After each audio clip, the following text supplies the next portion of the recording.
Hello everyone. Our today's lecture is on the topic market and its classification and structure. Now in economics, market has a specific meaning. बाजार की क्या परिभाषा है यहाँ पर ये हम अर्थशास्त्र के संदर्भ में पढ़ेंगे. Market is a mechanism by which buyers and sellers are brought together. यानी कि जिस पद्धति से क्रेता और विक्रेता एक दूसरे के संपर्क में लाए जाते हैं उसे बाजार कहते हैं. यह आवश्यक नहीं है कि वो एक स्थान ही हो, वो एक निश्चित स्थान हो या जगह हो कोई, ये ज़रूरी नहीं है. तो आप अगर एक दुकान पर जा रहे हैं तो वहाँ दुकान पर आपके पास विक्रेता और क्रेता दोनों हैं, तो वह मार्केट है. लेकिन ये आवश्यक नहीं है, क्योंकि आजकल हमने देखा है कि ऑनलाइन प्लेसेस में भी the seller is sitting in Lucknow, the buyer is there in Kanyakumari. वो दोनों अलग अलग जगहों पर हैं, लेकिन फिर भी एक मार्केट एग्जिस्ट करता है ऑनलाइन. तो ज़रूरी नहीं है कि फिजिकल प्लेस नेसेसरी हो एक मार्केट कहलाने के लिए. मार्केट सिंपली एक मैकेनिज्म है, एक प्रोसेस है जहाँ पर बायर और सेलर मिलते हैं और वहाँ पर आकर वो गुड्स का एक्सचेंज करते हैं, वस्तुओं का विक्रय क्रय करते हैं.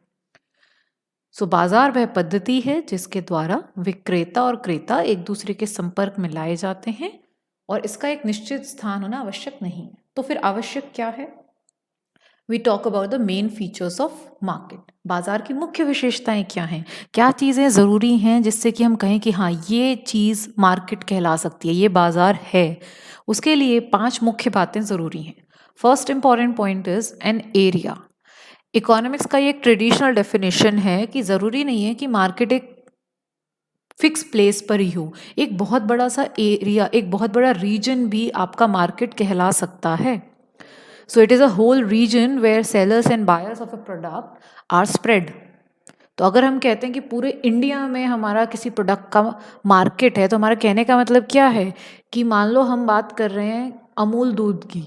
तो अगर हम कह रहे हैं कि अमूल दूध का मार्केट कहाँ है, पूरे इंडिया में है, क्योंकि उसके बायर्स और सेलर्स पूरे इंडिया में प्रेजेंट हैं. तो एक क्षेत्र यानी कि बाजार से अभिप्राय है कि उस सारे क्षेत्र में जहाँ पर उसके विक्रेता और क्रेता पाए जाते हैं और उनमें संपर्क है, वो क्षेत्र बाजार कहलाएगा. Second point is one commodity, यानी कि एक मार्केट में एक ही कमोडिटी होती है.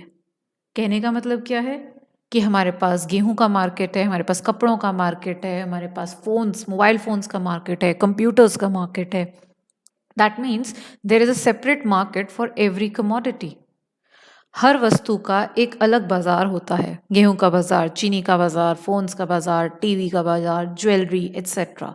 तो एक मार्केट में एक कमोडिटी होती है, एक वस्तु होती है जिसका क्रय विक्रय होगा. Third point is buyers and sellers.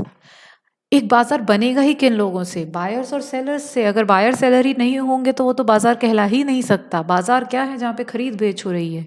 खरीद बेच कौन करेगा? क्रेता और विक्रेता, buyers and sellers. That means किसी भी मैकेनिज्म का मार्केट कहलाने के लिए ये बहुत ज़रूरी है कि उसमें बायर्स और सेलर्स दोनों प्रेजेंट हों. सिर्फ वो जगह जहाँ पे दुकानदार बैठता है वो भी मार्केट नहीं कहलाएगी अगर वहाँ कोई ग्राहक नहीं आता. सो it is not necessarily a place, but वहाँ पर एक इंटरैक्शन होना चाहिए बायर्स और सेलर्स के बीच में, चाहे वो ऑनलाइन हो, ऑफलाइन हो, दुकान में बैठ कर हो, घर घर घूम कर हो, लेकिन वो जगह जहाँ पर बायर और सेलर मिलते हैं वो बाजार कहलाएगा. Fourth point is free competition, स्वतंत्र प्रतियोगिता. फ्री कंपटीशन बहुत ज़रूरी है किसी भी मार्केट में, क्योंकि इससे क्या होगा कि उस वस्तु की कीमत बाजार में एक ही होगी, उचित होगी. लोग अलग अलग भाव पर नहीं बेच रहे होंगे अगर एक मार्केट में मुक्त प्रतियोगिता है. Free competition means everybody is free to buy और sell whatever quantity they want to. तो जब हर कोई फ्री होगा कम्पीट करने के लिए, उस मार्केट में पार्टिसिपेट करने के लिए, तो मार्केट मैकेनिज्म से एक ही प्राइस डिटरमाइन होके आएगा. तो that brings us to the fifth point कि बाजार की मुख्य विशेषताओं का आखिरी पॉइंट क्या है? एक कीमत. बाजार में स्वतंत्र प्रतियोगिता होने के कारण एक ही वस्तु का एक ही कीमत होगी. One price for one commodity in one single market. एक मार्केट में एक ही वस्तु अलग अलग प्राइसेस पर नहीं सेल होगी. क्यों? क्योंकि फ्री कंपटीशन है. So what are the 5 features of market? An area, one commodity, buyers and sellers, free competition and one price. एक बाजार की मुख्य विशेषताएं 5 हैं। क्षेत्र, एक वस्तु, क्रेता और विक्रेता, स्वतंत्र प्रतियोगिता और एक कीमत। तो अब हम समझ चुके हैं कि बाजार की क्या विशेषताएं हैं। बट अर्थशास्त्र में, इकोनॉमिक्स में मार्केट्स कई तरीके के होते हैं। तो एक सिंपल क्लासिफिकेशन आपके सामने है कि मुख्य प्रकार क्या होते हैं। What are the forms of market, यानी कि प्रकार क्या हैं। There is a typing error on the screen. बाजार संरचना के मुख्य प्रकार क्या हैं? ये वर्ड है, बाजार संरचना के मुख्य प्रकार क्या हैं। तो 4 प्रकार हैं यहाँ पे। There are 4 types of market structure mainly. Perfect competition, monopolistic competition, oligopoly and monopoly. ये 4 आपके पास टाइप्स हैं। ना एक एक करके हम पढ़ेंगे कि ये 4 टाइप्स की अलग अलग क्या खासियत है, क्या डिफरेंट है। अगर ये अलग अलग तरीके के मार्केट हैं तो इनमें कुछ खास बात होगी, तभी ये अलग हैं एक दूसरे से। So one by one we are going to study these types of market structures. In today's lecture we are going to cover perfect competition, पूर्ण प्रतियोगिता। परफेक्ट कॉम्पिटिशन की डेफिनेशन क्या कहती है? That there are large number of buyers and sellers. बहुत सारे buyers and sellers हैं, इतने सारे कि उनमें से कोई एक बाजार को इन्फ्लुएंस नहीं कर सकता। नो वन सिंगल बायर और seller can influence the market price. वो ये नहीं कर सकते। So there are so many buyers and sellers and they all are engaged in purchase and sale of identically similar commodities. This is very important. Perfect competition में जो goods sell होते हैं वो कैसे होते हैं? Identically similar commodities होती हैं। उसको economics में हम क्या कहते हैं? Homogeneous goods. Perfect competition is a market in which there are many firms selling identical or homogeneous products with no firm large enough relative to the entire market to be able to influence the market price।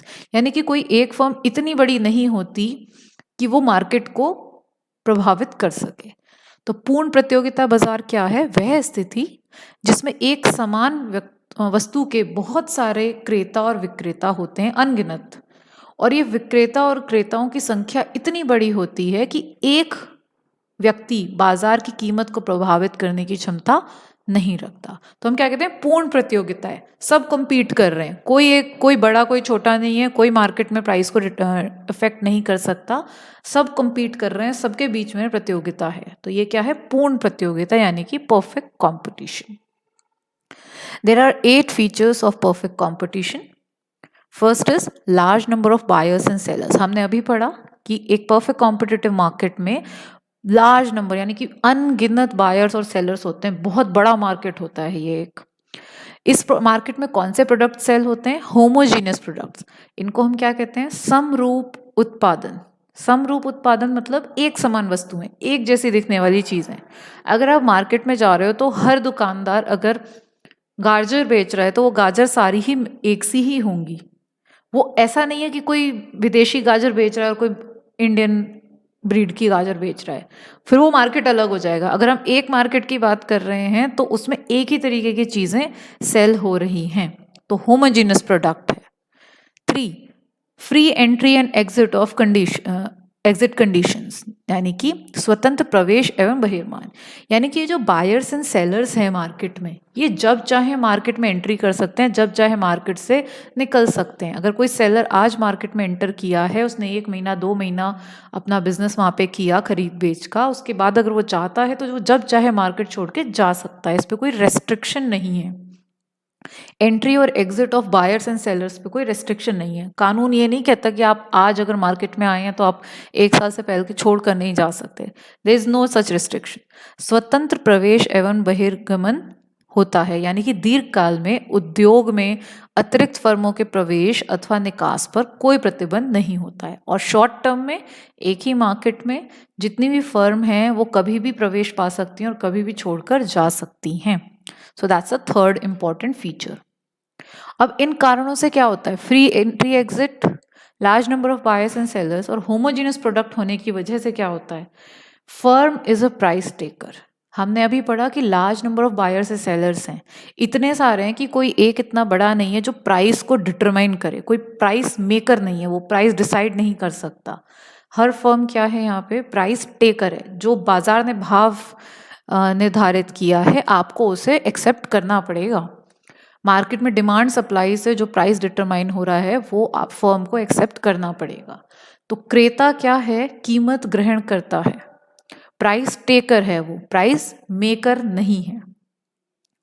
एक firm decide नहीं कर सकती कि perfect competitive market में goods किस price पर cell होंगे। ये कौन डिसाइड करेगा, मार्केट डिसाइड करेगा डिमांड सप्लाई से। Fifth characteristic of perfect competition is that there is perfect knowledge on part of buyers and sellers. Perfect knowledge about market, goods, services, technology, यानी कि उस मार्केट के बारे में संपूर्ण ज्ञान रखते हैं कौन, दोनों, बायर्स भी सेलर्स भी। यानी कि बाजार की दशाओं का पूर्ण ज्ञान है क्रेता और विक्रेताओं को। कोई एक दूसरे को बेवकूफ़ नहीं बना सकता, because they all know everything, सबको हर चीज़ के बारे में पता है। Sixth feature is perfect mobility of factors of production. Perfect mobility of factors of production का मतलब क्या है कि जो हमारे factors of production है like land, labor, capital and technology, वो कभी भी चेंज किए जा सकते हैं। उनको कभी भी आप एक प्रोडक्ट से दूसरे प्रोडक्ट पर चेंज कर सकते हैं, आप क्वांटिटी ऑफ प्रोडक्शन चेंज कर सकते हैं। दे आर टोटली मोबाइल, उनको कभी भी इंक्रीज डिक्रीज किया जा सकता है और एक प्रोडक्ट से दूसरे प्रोडक्ट पर शिफ्ट किया जा सकता है। यानी कि साधनों की पूर्ण गतिशीलता होती है। A very important feature of perfect competition is absence of transportation cost. यानी कि कोई भी परिवहन लागत इसमें नहीं होती है। क्यों? क्योंकि मार्केट इतना बड़ा है, इतने सारे बायर्स एंड सेलर्स हैं और वो सब जगह प्रेजेंट हैं, तो ट्रांसपोर्टेशन की कोई ज़रूरत ही नहीं है। सामान को एक जगह से दूसरी जगह ले जाने की कॉस्ट होती ही नहीं है परफेक्ट कॉम्पिटिटिव मार्केट में। There are also no marketing cost, आप ये भी ऐड कर सकते हैं, there are no marketing cost और selling cost in perfect competition. कोई एडवर्टीजमेंट नहीं करेगा, कोई सेलिंग के सैंपल्स या डिस्काउंट्स नहीं देगा इस मार्केट में, क्योंकि यहाँ पे सेलिंग कॉस्ट है ही नहीं, सामान खुद बिकेगा, इतने सारे बायर्स एंड सेलर्स हैं, तो मार्केटिंग और सेलिंग कॉस्ट नहीं होती हैं परफेक्ट कॉम्पिटिटिव मार्केट में। Last and a very important point is absence of government और आर्टिफिशियल रिस्ट्रिक्शंस, यानी कि सरकार द्वारा किसी भी तरीके के प्रतिबंध नहीं लगाए जाते हैं, ना ही कोई कृत्रिम प्रतिबंध होते हैं, यानी कि आर्टिफिशियल रिस्ट्रिक्शंस भी नहीं होते। किस चीज़ पर? एंट्री एग्जिट पर, कौन सा प्रोडक्ट बनाना है, कौन सा नहीं बनाना है, कितनी क्वांटिटी बना सकते हो आप, या फिर कितने प्राइस पर बेच सकते हो, इस तरीके की कोई भी प्रतिबंध नहीं होता है। देयर इज़ नो कंट्रोल, सब कुछ मार्केट के हाथ में है, बाजार के हाथ में है। डिमांड सप्लाई बताएगी कि कितना प्रोडक्ट आप बनाओगे और किस प्राइस पर बेचोगे। गवर्नमेंट या किसी भी एक्सटर्नल एंटिटी का इस पर कोई इन्फ्लुएंस, कोई प्रभाव नहीं होता है। So this is like an ideal situation. आप देखेंगे ये मार्केट क्या है, एक बिल्कुल हमारे लिए आदर्श उदाहरण है कि भाई ऐसा होना चाहिए मार्केट। सो ये परफेक्ट कॉम्पिटिटिव मार्केट कहलाता है, यानी कि बहुत सारे बायर्स एंड सेलर्स हैं, प्राइस बिल्कुल परफेक्ट होएगा क्योंकि वो मार्केट डिटरमाइन कर रहा है डिमांड और सप्लाई से, मांग और पूर्ति से। एक ही प्रोडक्ट है जो सेल होता है, एक सा ही प्रोडक्ट बेचता है हर दुकानदार। ऐसा नहीं है कि कोई कहेगा कि भाई मेरे प्रोडक्ट में ये अलग वैरायटी है, तुम्हारे में नहीं है। हर दुकानदार सेम प्रोडक्ट बेच रहा है। सारे बायर्स और सेलर्स को नॉलेज है, उन्हें बाजार की दशाओं का पूर्ण ज्ञान है। So these features, these 8 features, if they are present in a particular market situation, it is called as a perfectly competitive market. Perfect competition यानी कि पूर्ण प्रतियोगिता उसको कहते हैं। So this is the first type of market. अब जैसे जैसे in the coming videos you will see that there are other types of markets जिसमें इनमें से कुछ points नहीं प्रेजेंट होते हैं, तो वो एक अलग तरीके का मार्केट होता है, एक अलग प्रकार की बाजार संरचना होती है। ये हमने पढ़ी पहली बाजार संरचना, यानी कि पूर्ण प्रतियोगिता। सो हमने पढ़ा perfect competition. In the coming videos we will study about monopoly, oligopoly and monopolistic competition. Thank you so much, and you can post your doubts in the chat box.